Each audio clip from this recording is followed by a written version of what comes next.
अस्सलाम वालेकुम everyone, this is Ghazala Zulfikar AI वाली और मैं हाज़िर ख़िदमत हूँ एक और इंटरव्यू के साथ। ये interview Rehan school AI teachers training boot camp के टास्क का हिस्सा है, जिसमें हम मुख्तलिफ़ शख्सियात को अपने साथ दावत देते हैं और उनकी ज़िंदगी के तजुर्बात से सीखने की कोशिश करते हैं। मेरे साथ आज एक नौजवान शामिल गुफ्तगू होंगे जो कि रेहान कॉलेज के स्टूडेंट हैं और एआई और स्किल्स को सीखने के लिए बहुत पैशनेट हैं। उनका नाम उमर फ़ारूक है। अस्सलाम वालेकुम उमर, कैसे हैं आप? वालेकुम अस्सलाम। मैं ठीक-ठाक, शुक्र अल्हम्दुलिल्लाह। उमर, सबसे पहले मेरे देखने वालों को अपना तारुफ़ करवाइए।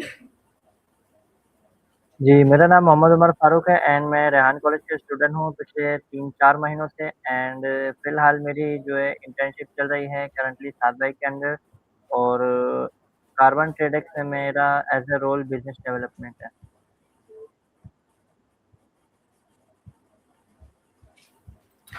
सही।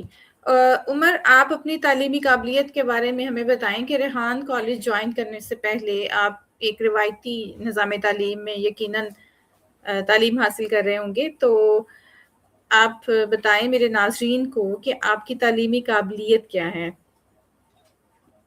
मैंने मैट्रिक करने के फ़ौरन बाद ही आगे तालीम को कंटिन्यू नहीं किया बल्कि छोड़ दिया उसको और खुद से यूट्यूब के थ्रू हुँ, हुँ। लर्निंग स्टार्ट की और चीज़ों को समझता रहा और क्योंकि मेरा शौक भी वेब डेवलपमेंट वाली साइड था, तो मैं टोटली उसी फ़ील्ड की तरफ हो हुँ, गया हुँ। और उसी फ़ील्ड को सीखता रहा और साथ ही साथ मैंने जॉब स्टार्ट कर दी। 3 साल तक मैंने जॉब करी एंड जॉब के बाद फिर मुझे जो है ना रेहान कॉलेज के बारे में पता चला अब्बू के थ्रू, उन्होंने फ़ेसबुक के थ्रू देखा था एंड बताया हुँ, एंड इसी साल मैंने फिर हुँ। जनवरी में जॉइन किया। जनवरी में सॉरी मैंने जनवरी में देखा था, माशाअल्लाह। सुना था और हुँ, अप्रैल में मैंने जॉइन किया। जॉइनिंग मेरी अप्रैल की है। ओके। ओके, बहुत खूब उमर, बहुत अच्छा लगा आपका ये फ़ैसला कि आपने मैट्रिक के बाद रिवायती तरीक़ा तालीम जो निज़ाम तालीम है उसको छोड़कर महारतों के ऊपर काम करने की कोशिश की और उसमें आपने अपना मुस्तक़बिल के लिए उसको अपनाने के आपने जज़्बे के साथ रेहान कॉलेज को जॉइन किया। तो उमर, आपके इस फ़ैसले में मुझे ये तो मालूम हो गया कि आपकी फ़ैमिली आपके साथ थी क्योंकि आपके वालिद ने ही आपको इस तरफ आने का कहा। तो बाकी दोस्तों का या आपके जो असातिज़ा थे, उनका क्या रद्द-ए-अमल था? क्या उन्होंने आपको सपोर्ट किया, उन्हें कहा कि हाँ, आपने एक बेहतर कदम उठाया है या कि आपको मनफ़ी तनकीद का सामना करना पड़ा कि नहीं, ये किस तरफ चल पड़े हो आप, पहले अपनी तालीम मुकम्मल करो, डिग्री लो? तो इस बारे में बताएँ।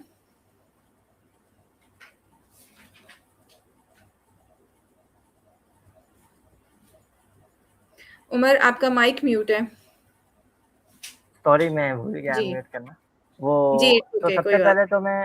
सबसे पहले तो मैं असातिज़ा से तो मैट्रिक के बाद कट आउट हो गया था टोटली, उनसे मेरी बातचीत ही नहीं हुई, राब्ता हुँ, भी नहीं हुँ। हुआ एंड दोस्तों के साथ हुँ, जब हुँ। हुआ था तो मैंने उनको बताया इस तरीके से कि मैं तो डायरेक्ट अभी जॉब करूँगा, तो वो लोग बोल रहे थे हुँ, यार हुँ। इंटर कर लो, फिर ये कर लो, वो कर लो और उस तरीके से जो है ना हुँ, मैंने बोला मेरी तो ऑलरेडी मल्टीनेशनल कंपनी में जॉब लगी है, तो वो इस तरीके से फिर वो लोग तो खामोश हो गए थे।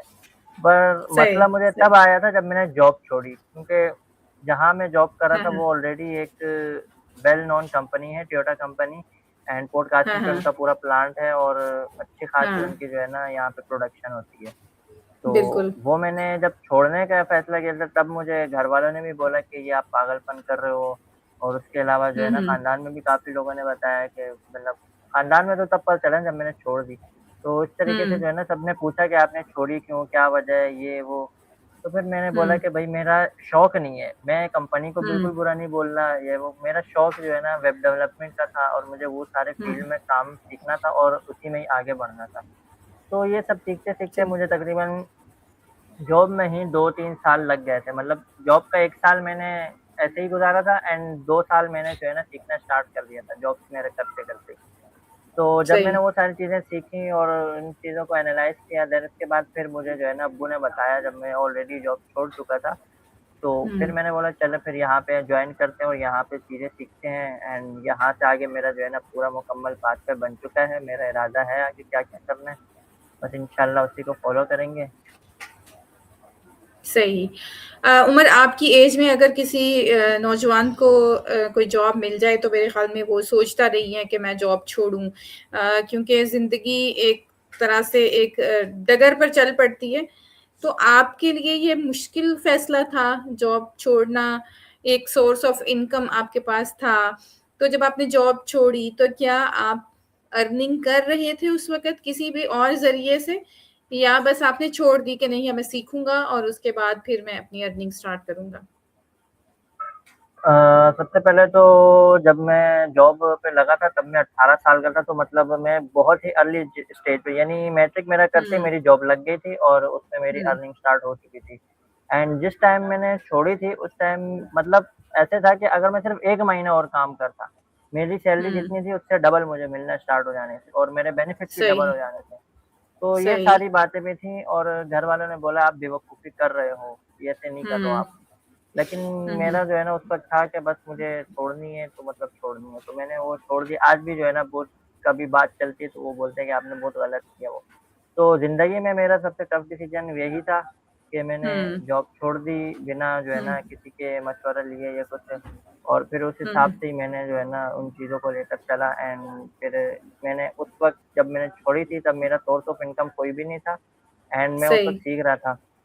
हुँ, तो सीखते-सीखते ही जो है ना मेरा फिर मैंने इरादा किया था तो इसलिए फिर जब छोड़ते वक़्त तो कुछ भी मेरा सोर्स ऑफ इनकम नहीं था एंड अभी भी मैं विदाउट इनकम ही चल रहा हूँ। और इंशाल्लाह मुझे उम्मीद है कि मैं जिस दिन स्टार्ट करूँगा कमाना तो उस दिन इतना कमा लूँगा जितनी मुझे ज़रूरत है। सही, बहुत खूब। इंशाल्लाह इंसान को इतना ही पैशनेट होना चाहिए और अपने आप पर इतना ही यकीन होना चाहिए कि जिस दिन मैंने शुरू कर लिया तो उस दिन मैं कर लूँगा। उमर आपको रेहान कॉलेज में आए तकरीबन 4 माह हो गए हैं। अम, ये तो आपने बता दिया कि आपने रेहान कॉलेज को चूज़ करने का फ़ैसला क्यों किया। ये बताएँ कि इस 4 माह में अम, आपने ऐसी कौन-सी चीज़ें सीखी हैं जो आपको लगता है कि ये आम एजुकेशन सिस्टम से या आम हमारे जो तालीमी इदारे हैं, उनसे मुख्तलिफ है? जो सबसे मेन जो मुख्तलिफ चीज़ है वो ये है थ्योरी से ज़्यादा इधर प्रैक्टिकल है। यानी आपको इतनी हुँ, थ्योरी नहीं सिखाई जाती जितना आपको प्रैक्टिकल कराया जाता है। बाकी रही बात बिल्कुल। सीखने की मैंने जो यहाँ पर आकर सीखा है वो सबसे मेन चीज़ है कि यहाँ जॉइन करने से पहले ही ऑलरेडी मुझे एआई आती थी। लेकिन मुझे एजेंटिक एआई का नहीं पता था। मतलब मैंने सुना था कि एजेंटिक एआई नाम की चीज़ होती है पर मुझे इतना टाइम मिला ही नहीं कि मैं उसको एक्सप्लोर कर सकूँ। क्योंकि घर में और भी हुँ, हुँ, ज़िम्मेदारियाँ भी मिल जाती हैं।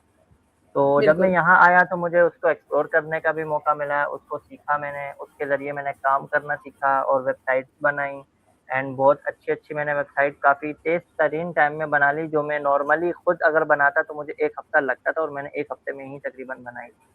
तो हुँ, एजेंटिक एआई मैंने यहाँ पर आके सीखी एंड प्रेशर हैंडलिंग मैंने यहाँ पर आके सीखी क्योंकि जहाँ पर आते ही जो है ना स्टार्टिंग से ही काम का बहुत ज़्यादा प्रेशर होता है कि आपने ये चीज़ भी मैनेज करनी है, इसको भी करना है और जो कॉलेज में रहते हुए जब हॉस्टल लाइफ़ होती है तो खुद के काम सारे करने होते हैं, तो वो भी चीज़ें सारी मैनेज करनी होती है। तो मतलब 24 बिल्कुल। घंटा एक इस तरीके से डिज़ाइन हो जाता है कि आपको टोटली जो है ना एक ऐसे वैक्यूम क्रिएट हो जाता है कि आप पर प्रेशर पड़ता है, तो आपको जो है ना, उसको बर्दाश्त करना पड़ता है। तो जब आप इस चीज़ को कंटिन्यूअसली बर्दाश्त करने के आदी हो जाते हैं, तो फिर आप काफ़ी कुछ जो है ना, फिर कर गुज़र जाते हैं। हाँ, तो आप अब ज़िंदगी की बहुत सारी महारतें एक साथ सीख रहे हैं, सिर्फ़ अर्निंग नहीं सीख रहे, सिर्फ़ वेब डेवलपमेंट या वेब डिज़ाइनिंग नहीं सीख रहे, बल्कि आप ज़िंदगी गुज़ारने के तरीके भी सीख रहे हैं। तो रेहान कॉलेज की ये भी ख़ास बात है कि वो स्टूडेंट्स को ना सिर्फ़ स्किल्स देता है, बल्कि उन्हें ज़िंदगी गुज़ारने के तरीके भी सिखाता है। अ, उमर एक टर्म मैंने सुनी है बहुत सारे लोगों के मुँह से जो कि रेहान स्कूल या रेहान कॉलेजेस के फिज़िकल कैंपसेस के साथ जुड़े हुए हैं, ओसोजी, ठीक है? तो ओसोजी आप भी ओसोजी करते हैं? जी, बिल्कुल मैं ओसोजी करता हूँ और इसके साथ तो मेरा बहुत पुराना नाता है। मतलब क्योंकि मैंने जो काम किया है वो टोयोटा कंपनी में ही किया है, तो वो भी एक हाँ, मल्टीनेशनल जापानी कंपनी है। तो हाँ। वहाँ पर इस चीज़ को 5S बोला जाता है एंड वहाँ पर हमने इतनी 5S करी है कि अब मतलब आदी हो चुके थे ऑलरेडी। तो जब अच्छा यहाँ पे उमर आके मेरे बस वो बहुत से मैं आपकी बात काट रही हूँ, मेरे बहुत से नाज़रीन को नहीं मालूम होगा कि ओसोजी क्या है? इतना तो आप कन्फर्म कर देंगे कि ये एक जापानी टर्म ही है? और इसको थोड़ा जी, बिल्कुल। एक्सप्लेन कर दें कि ओसोजी है क्या और पाकिस्तान के आप जैसे नौजवानों के लिए ये क्यों ज़रूरी है? सबसे पहले अगर ओसोजी और 5S की बात की जाए बेसिकली ये हाँ, दोनों जापानीज़ टर्म्स ही हैं, इतना मुझे पता नहीं है हाँ। लेकिन जितनी मुझे नॉलेज है उस हिसाब से मैं बता जी, देता जी। हूँ, कि जी, जी, 5S ज़रूर। में क्योंकि हम लोग उस वक़्त काम करते थे, तो 3-4 टर्म्स और थी, एक 3S होती थी, एक डोमी पिकिंग होती थी और एक 5S होती थी। तो उनके एक-एक को करके वो पूरा डिटेल में एक्सप्लेन करते थे। 5S में जो है ना वो कोई मोटा-मोटा कचरा उठाया जाता था, 4S में हुँ, चीज़ों को हुँ। स्टैंडर्डाइज़ किया जाता था और डोमी पिकिंग में जो रोड का कचरा पड़ा हुआ होता था ना, वो उठाया जाता। तो एक तरीके से सही। पूरा एक उनका सिस्टम है। और जो रही बात ओसोजी की, ओसोजी मैंने यहाँ हुँ। पे आके सीखा है कि इसको कहते हैं कि डीप क्लीनिंग। जो हर अच्छा। साल का एंड होता है ना जब न्यू ईयर शुरू हुँ। होता है, तो जापानी लोग अपने पूरे घर की ओसोजी करते हैं। उस अच्छा। ओसोजी में वो पूरे घर की डीप क्लीनिंग करते हैं और उसके अंदर सारी जो जितनी भी पुरानी चीज़ें थी वो सब खत्म कर देते हैं, एक भी चीज़ नहीं छोड़ते। हाँ, और मतलब सही। कचरे से रिलेटेड हो वो सब चीज़ें मतलब जो हाँ। चीज़ें इस्तेमाल-शुदा नहीं है उससे। तो इस तरीके से वो पूरे डीप क्लीनिंग करते हैं, तो यही कॉन्सेप्ट यहाँ पर भी लेके जो है ना यूज़ किया जाता है और इस जगह जो है ना हुँ। मतलब जहाँ हम रहते हैं वहाँ डेली हम लोग ओसोजी करते हैं और पूरे जगह की जो है ना बिल्कुल डीप क्लीनिंग करते हैं जिसमें चीज़ एकदम साफ-सुथरी हो जाती है। और इसमें तकरीबन आपको कितना वक़्त लगता है? अगर हम डेली करते रहें तो स्टार्टिंग में अगर बिल्कुल जगह गंदी है और आपने उसपे स्टार्ट करने का सोच लिया है, तो आपको पहले दिन आपको कम से कम 1 घंटा लगेगा सफाई करने में। दूसरे हुँ, दिन आपको जो है हुँ, ना पौना घंटा लगेगा। तीसरे दिन आके जो है ना हुँ, आपको आधा घंटे तक हो जाएगा एंड अगर आप कंसिस्टेंटली डेली करते रहते हैं सफाई तो फिर आपको जो है ना 10 मिनट डेली के लगेंगे मुश्किल से बस। 10 हुँ, मिनट में हुँ, सफाई हुँ, हो हुँ। जाएगी और आपकी चीज़ जो है ना मेंटेन रहेगी। सही। चलें बहुत ज़बरदस्त, बहुत अच्छा लगा ओसोजी के बारे में जानकर कि डीप क्लीनिंग कितना ज़रूरी है, अगर ये हम डेली ही करते रहें तो हमारी बहुत सारी इर्द-गिर्द की जो एक्स्ट्रा चीज़ें हैं वो ख़त्म हो सकती हैं, माहौल हमारा घर का, क्लास का या कमरे का या हमारे सोसाइटी का बेहतर हो सकता है।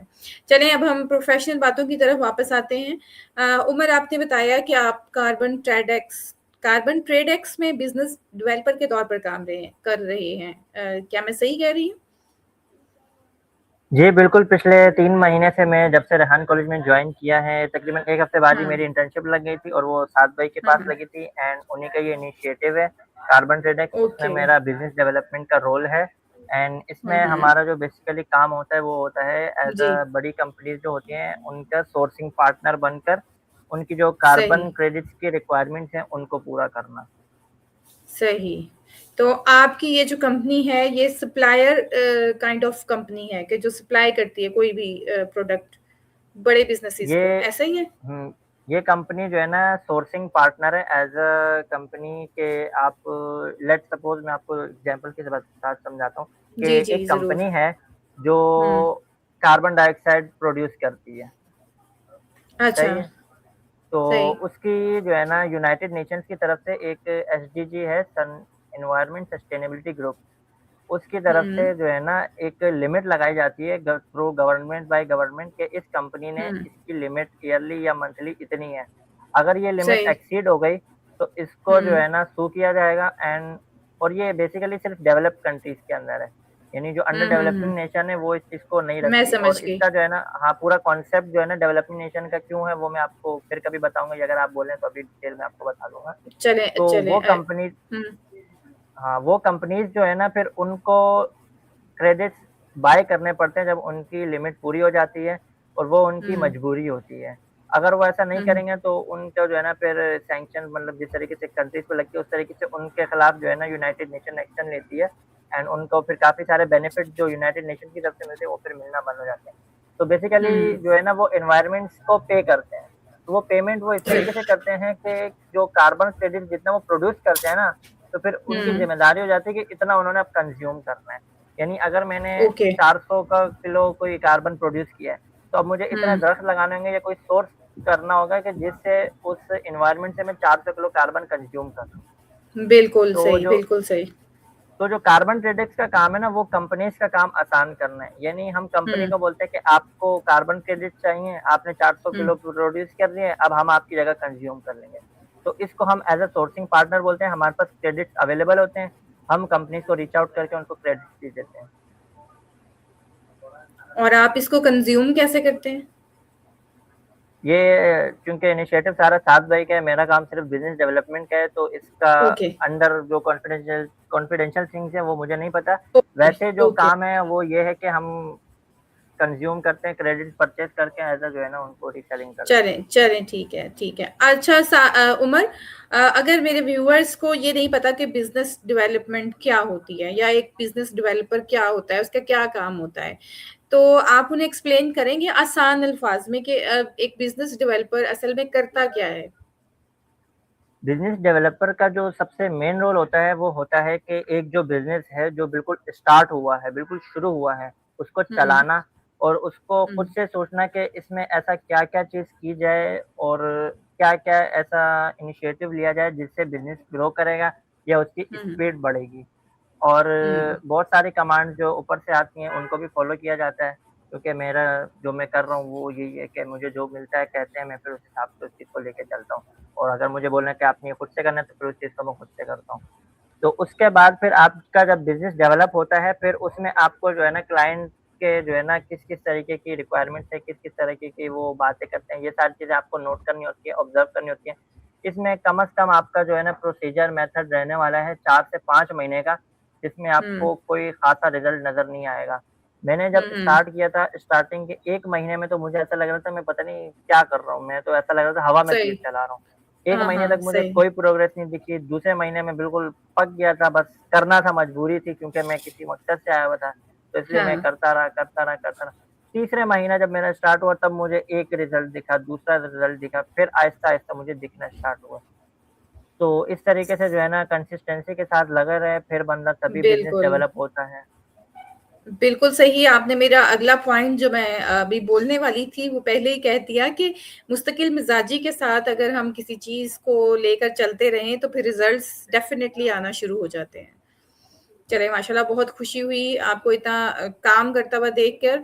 अच्छा ये बताएँ कि इस इंटर्नशिप के दौरान आपको सबसे अहम प्रैक्टिकल लेसन क्या मिला? या कोई ऐसा मोमेंट आया जब आपने सोचा हो कि अ, ये चीज़ जो है, ये मुझे किसी क्लासरूम में, किसी स्कूल में, किसी कॉलेज में सीखने को नहीं मिलनी थी, बल्कि ये मुझे काम करते हुए सीखने को मिली है? जी, बिल्कुल, यहाँ पर मैं जो सबसे मेन बात कहूँगा वो यही कहूँगा कि एक बिज़नेस डेवलपमेंट का जो फ़ील्ड है ये बहुत एक तरह से मतलब फैली हुई फ़ील्ड है मतलब ऐसा कोई बिज़नेस नहीं होगा जहाँ पे इस रोल की ज़रूरत कहीं न कहीं होगी। ऐसा हो ही नहीं हुँ, सकता कि जहाँ पे इसकी ज़रूरत ना हो।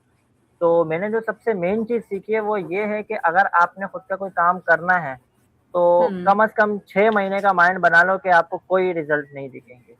क्योंकि मैंने किया है, बिल्कुल। मैंने फ़ील किया है इस चीज़ को त अब मुझे ये चीज़ क्लियर हो गई। यानी अब अगर मैं अपना खुद का भी कोई बिज़नेस चलाऊँगा, तो मुझे पता है कि कितने महीने तक कोई रिज़ल्ट नहीं मिलने वाला मुझे।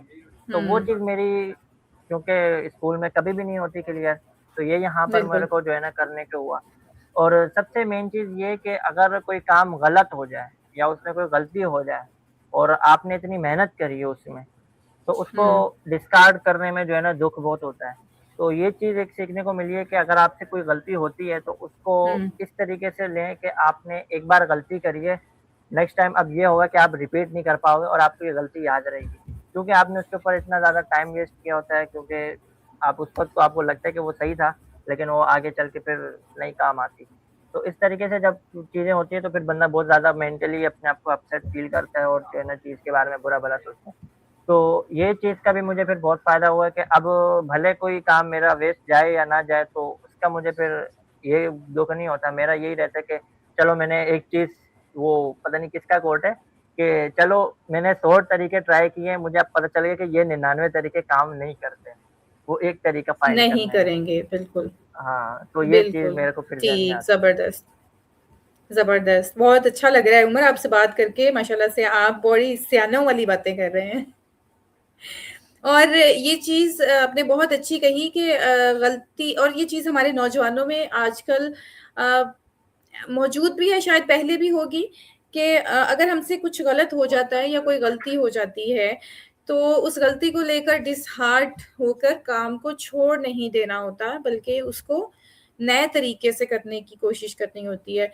तो उमर क्या इसमें एआई हमारी मदद कर सकती है कि हमने अगर हमसे कुछ किसी टास्क में कोई गलती हो गई है, तो अब हम उसको कैसे सही कर सकते हैं? क्या एआई हमारी इसमें मदद कर सकती है? एआई जो सबसे अच्छा काम करती है, वो करती है मोटिवेशन का, क्योंकि मेरा थोड़ा हाँ, माइंड अलग है, मैं नहीं हाँ, चाहता मुझे कोई मोटिवेशन दे, क्योंकि मेरी अपनी इतनी ज़्यादा वो है कि मैं फ़र्क ही नहीं पड़ता मुझे इस चीज़ से। तो सही। मोटिवेशन का एक एआई बहुत अच्छा काम करती है, यानी आपने कोई चीज़ गलत की, वो आपको समझाएगी, बताएगी ऐसे करके। जो मैं यूज़ करता हूँ एआई का वो ये है कि जब मैं कोई गलती करता हूँ ना, मैं उससे पूछता हूँ कि भई ये मैंने ये काम किया, ऐसे-ऐसे किया, इतने टाइम पे किया, इतने के लिए किया, मुझे ये रिज़ल्ट का एक्सपेक्टेड था, लेकिन मुझे ये रिज़ल्ट आया, तो ऐसा क्यों हुँ, आया? तो बेसिकली मैं हुँ, अपने पूरे काम का ऑडिट करता हूँ और हुँ, उससे पूछता हूँ कि भई ये काम मैंने किया है, किस तरीके से इसको बेहतर किया जा सकता है, किस तरीके से इसको एफ़िशिएंट किया जा सकता है। वो बाकायदा मैं सिर्फ़ प्लान्स लेता हूँ, choice A, choice B, choice C and then उसको मैं फिर खुद से इम्प्लीमेंट करता हूँ, ट्राई करता हूँ और फिर उस हिसाब से जो है ना थिंकिंग करता हूँ। तो इस चीज़ में एआई बहुत काम आती है एंड बेसिकली जो मेरा बिज़नेस डेवलपमेंट का काम है, मैं ऐसा हो ही नहीं सकता कि मैं विदाउट एआई अब कर सकूँ। तो इस हुँ, वक़्त तो मैं हुँ। बहुत ज़्यादा एआई यूज़ करता हूँ बिज़नेस डेवलपमेंट में। तकरीबन मेरा सारा काम ही एआई के थ्रू हो रहा है। सही, ज़बरदस्त। अच्छा उमर ये बताएँ कि 4 माह पहले वाले उमर फारूक में और अब जो उमर फारूक रेहान स्कूल का स्टूडेंट है इस इन दोनों में क्या फ़र्क है? जो सबसे मेन फ़र्क मैंने खुद फ़ील किया है वो ये है कि अब मैं पहले जो कोई चीज़ सोचता था ना, मुझे हुँ, ये नहीं पता होता था कि ये मैंने कब करनी है, क्यों करनी है और कैसे करनी है। क्योंकि उस वक़्त हुँ, मुझे ये पता था कि ये चीज़ मुझे करनी है, तो करनी है, हुँ, कैसे करनी है ये नहीं पता। अब मैं उसका हुँ, एक एक ही आसरा होता था जेमिनी, वो मैं पूछता था हुँ, उससे, वो बता देता, मुझे नहीं पता चलता था ये सही नहीं बता रहा है, कुछ भी एक्स वाई ज़ेड प्रॉब्लम आती थी, तो मैं नहीं कर हुँ, पाता, मैं परेशान हो जाता कि अब मैं कैसे करूँ, मुझे बताने वाला कोई यहाँ पर आने के बाद मुझे एक तरीके से वो एक माइंड मेरा चेंज हुआ है, शिफ्ट हुआ है थ्रू द यहाँ जो बहुत सारे लोग हैं, उनसे बातें करके, सीख के, जिस तरह वो काम कर रहे हैं, उनकी चीज़ें सीख के। तो मेरे को जो फ़ायदा हुआ है, वो ये हुआ कि अब मैं ये नहीं सोचता कि कोई काम कैसे करना है। मैं ये सोचता हुँ, हूँ कि ये काम करने में कितनी-कितनी देर लगेगी, मुझे क्या-क्या चीज़ें हुँ, इसके लिए ज़रूरत है और क्या-क्या मुझे नहीं पता जो मुझे पता करनी है। तो वो पता हुँ, करने के लिए फिर मैं जो है ना तरीके आज़माता हूँ कि पहले जेमिनी से पूछता हूँ, फिर चैटजीपीटी से, फिर क्लॉड से, फिर खुद रिसर्च करता हूँ, फिर 2-4 लोग से बात करता हूँ। तो इस तरीके से मेरा पूरा जो है ना पाथवे जो है ना डिफाइन हो गया है। यानी अब मैं कोई भी हुँ। काम करना चाहता हूँ तो मुझे पता है कैसे करना है वो। तो उमर फारूक ने इम्पॉसिबल से पॉसिबल तक का सफ़र तय किया है ना? कि कोई चीज़ इम्पॉसिबल है तो अब उसको पॉसिबल कैसे-कैसे बनाना है? इम्पॉसिबल तो है ही नहीं ना? जी, बिल्कुल ऐसे ही है। सही। तो उमर अगर कोई कॉलेज स्टूडेंट ये इंटरव्यू देख रहा है और वो ये सोच रहा है कि मैं अपनी डिग्री के साथ अभी से प्रैक्टिकल स्किल्स डेवलप करना चाहता हूँ, लेकिन उसे समझ नहीं आ रही कि वो कहाँ से शुरू करे, तो आप उसे क्या मशवरा देंगे? सबसे पहली बात जो मैं बोलूँ कि अगर आप डिग्री लेने के लिए कन्फर्म हैं और आप चाहते हैं कि मैं प्रैक्टिकल स्किल भी सीखूँ, तो सबसे मेन चीज़ ये है कि आप ये पता करें कि मतलब आपको तो खुद पता होगा, मेरे को नहीं पता, कि आप डिग्री कौन-सी ले रहे हैं। अगर तो वो हुँ, डिग्री आपके कोई आगे यूज़फुल डिग्री है, जैसे बहुत से लोग क्या कहते हैं डॉक्टर बनने का सोचते हैं, इंजीनियर बनने का सोचते हैं या एक्स वाई ज़ेड कोई भी डिग्री है, मुझे डिग्री की इतनी नॉलेज नहीं है, तो क्योंकि मेरी फ़ील्ड अलग है। तो उस जी। फ़ील्ड से रिलेटेड आप सबसे पहले स्किल्स ढूँढें कि कौन-कौन सी स्किल काम आने वाली है एंड देन उस स्किल्स के बारे में पहले रिसर्च करें कि इसका क्या-क्या फ़ायदा होगा, कितने टाइम में सीख सकते हैं और कितना टाइम डेली का देना लाज़मी है कि जिससे इतने टाइम में मैं सीख सकूँगा।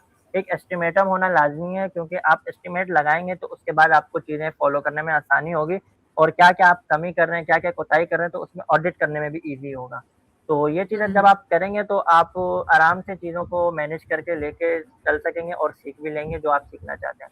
और सबसे मेन बात अगर आप डिग्री नहीं कर रहे और आप फिर भी कुछ स्किल सीखना चाहते हैं, हुँ, तो सबसे इसमें जो मेन चीज़ है वो ये है कि आप अपना खुद का इंटरेस्ट फाइंड करें। तो सबसे मेन हुँ, चीज़ ज़रूरी है वो ये है कि आपका खुद का इंटरेस्ट आपको पता होना चाहिए किस में है। लेट्स से अगर मुझसे कोई हुँ, पूछे कि आपको किस चीज़ में शौक है, जैसे आप पूरी जान मार दोगे, तो मैं कहूँगा मैं हुँ, हमेशा कोडिंग में, कुछ भी हो मैं कोडिंग हुँ, नहीं छोड़ूँगा। मैं करता रहूँगा, वेब डेवलपमेंट हो, एआई हो, जिस मर्ज़ी कोडिंग जैसे मर्ज़ी चेंज हो जाए, मैं इस फ़ील्ड से नहीं निकलूँगा। तो इस सही तरीके है। से जुनून होना चाहिए उस चीज़ से हुँ, रिलेटेड। देन उसके बाद आप कोई चीज़ उसको मेहनत करेंगे तो आपको पता होगा कि भाई मैं अपने लिए कर रहा हूँ, किसी दूसरे के लिए नहीं कर रहा, बिल्कुल। किसी पैसे के लिए नहीं कर रहा। तो इस तरीके से आप चीज़ों को सीख सकते हैं और जुनून होना लाज़मी है और जुनून के साथ-साथ कंसिस्टेंट होना लाज़मी है। बहुत अच्छी तरह से उमर आपने इसको एक्सप्लेन किया, बल्कि मेरा अगला सवाल आपसे ये होने वाला था कि आज के नौजवानों को आप क्या पैगाम देना चाहेंगी? तो मेरे ख़्याल में आपने वो पैगाम भी साथ ही दे दिया है कि अपना इंटरेस्ट फाइंड आउट करें, फिर उसमें कंसिस्टेंट रहें और सीखते रहें, ठीक है? अ, चलें हम आखिरी पैगाम आपसे लेंगे ज़रूर। तो मेरे आम देखने वालों को जिनका एआई से स्किल्स के साथ कोई ताल्लुक नहीं है, एक आम इंसान को चलें हम ये कहते हैं कि जो सिर्फ़ स्क्रॉलिंग करता है और स्क्रॉलिंग करते-करते वो हमारा इंटरव्यू देखता है, आप उससे क्या पैगाम देना चाहेंगे? जो स्क्रॉलिंग करते-करते अगर देख ले उसके लिए सबसे पहला मेरा पैगाम यही है प्रोक्रेस्टिनेशन से बचिए, क्योंकि मैंने हुँ, यहीं पे आके सीखा है यहाँ पे how to overcome the procrastination. इसका मतलब ये है हुँ, कि आप कोई चीज़ करना चाहते हैं, लेकिन आप जी, कर नहीं रहे। क्यों नहीं कर रहे ये बिल्कुल। आपको भी नहीं पता। तो सबसे इसका हुँ, ओवरकम करने का मैंने वीडियो भी बनाई हुई है, आप मेरी टाइमलाइन में देख सकते हैं या फिर आप खुद से रिसर्च करें व्हाट इज़ ओवर प्रोक्रेस्टिनेशन बिल्कुल, वो लाइक मैंने भी एंड बनाई हुई है। हाँ। तो देखिए मेरे को जी, डायरेक्ट क्लिक कर गया वही बात इसके ऊपर। तो उस जी, चीज़ को जी। आप फ़ॉलो अप करें एंड चीज़ को स्टार्ट करें जो आप करना चाहते हैं। एंड जो आप हाँ, स्टार्ट करेंगे उसके लिए मैं आपको ये एडवाइस दूँगा कि 3 चीज़ें आपने बहुत लाज़मी रखनी है। एक तो उस काम को लॉयल रहना है और हुँ, दूसरा ये है कि उसके लिए कंसिस्टेंसी नहीं छोड़नी है, उस काम को करते रहना है, करते रहना है, करते रहना है। और आपने जो तीसरी चीज़ ध्यान में रखनी है उसके रिज़ल्ट्स की आप क्योंकि मेरे टाइम उसके अंदर मुझे 3-4 महीने दरकार है, जो मुझे अंदाज़ा हुआ है। आपका हो सकता है हुँ, कोई और फ़ील्ड हो तो आपको 1 महीने में रिज़ल्ट आ हुँ, जाए या 3 महीने में आए या हो सकता है हुँ, 6-7 महीनों में भी ना आए। तो रिज़ल्ट की आपने तब तक परवाह नहीं करनी जब तक आपका रिज़ल्ट आ ना जाए। तो जैसे ही रिज़ल्ट आएगा बिल्कुल। फिर आपको खुद मोटिवेशन मिलना शुरू हो जाएगी। बहुत खूब। उमर आपका बहुत शुक्रिया, आप अपने तजुर्बात अपने लर्निंग की जर्नी को और अपने पास्ट एक्सपीरियंसेस को हमारे साथ शेयर किया। आपकी बातों से एक चीज़ जो बहुत अहम मुझे लगी वो ये कि नौजवानों को अपनी खुद की एक पहचान होनी चाहिए, सिर्फ़ ये नहीं कि हमने कमाना है बल्कि ये देखना चाहिए कि हमारा इंटरेस्ट किस चीज़ में है और फिर उसको सीखने के लिए कोशिश करते रहना चाहिए। अपनी स्किल्स को रियल लाइफ़ में इस्तेमाल करने का तरीका आना चाहिए, ठीक है? और यही मेरे ख़्याल में एक सक्सेसफुल लर्निंग जर्नी की असल पहचान भी है। बहुत शुक्रिया उमर हमारा मेरा साथ देने का इस इंटरव्यू में। आपको दोबारा फिर किसी और टॉपिक के साथ ज़हमत दूँगी। तब तक के लिए अल्लाह हाफ़िज़। अल्लाह हाफ़िज़। तो नाज़रीन ये थे उमर फ़ारूक हमारे साथ रेहान कॉलेज के एक तालिब-इल्म इन्होंने हमारे साथ अपने लर्निंग की जर्नी को, अपने तजुर्बात को शेयर किया और मुझे बहुत अच्छा लगा इनका पैशन देखकर इनकी लर्निंग की जर्नी के बारे में सुनकर। अगर आपको मेरी आज की गुफ्तगू पसंद आई है तो इसे ज़रूर शेयर करें किसी ऐसे नौजवान के साथ जिसे ज़रूरत है ये सब सुनने की। बल्कि किसी एक ऐसे स्टूडेंट के साथ जो अपनी एजुकेशन के साथ प्रैक्टिकल स्किल्स और प्रोफेशनल एक्सपीरियंस हासिल करना चाहता है। मैं हूँ ज़ारा ज़ुल्फ़िकार एआई वाली और ये मेरी एआई लर्निंग जर्नी का एक और कदम था। फिर मिलेंगे एक नई शख्सियत के साथ, तब तक के लिए अल्लाह हाफ़िज़, पाकिस्तान, पाइंदाबाद।